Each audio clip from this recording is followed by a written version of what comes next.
छठी माई के घटिया जन बाजन बाजा बजवाई बहे। छठी माई के घटिया जन बाजन बाजा बजवाई बहे।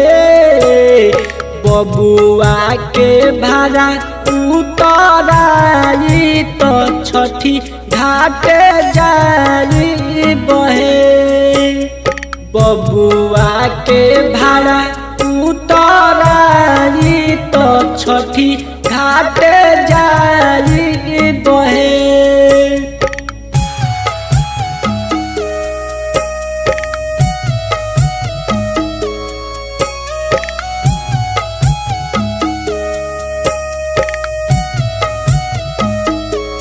Kamlesh recording studio Mohammadpur.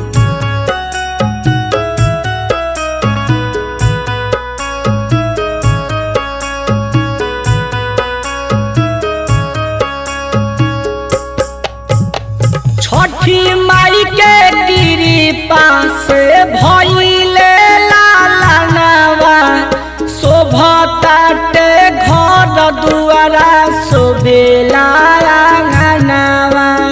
छठी माई के कृपा से भइले लालनवा शोभताटे घर दुआरा शोभेला आंगनवा।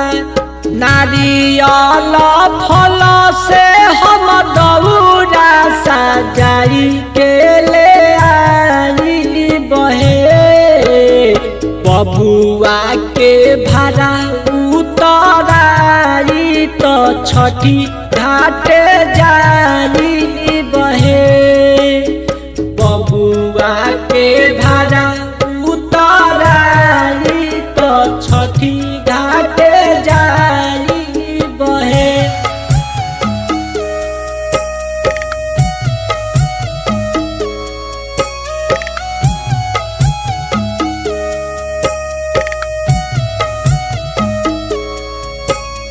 Kamlesh recording studio Mohammadpur.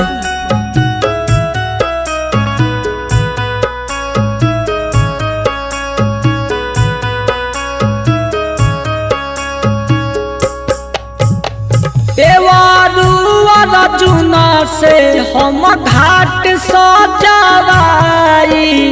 दीपक पिया से हम उखिया मांगाई। अर्जुन से हम घाट सजवाई।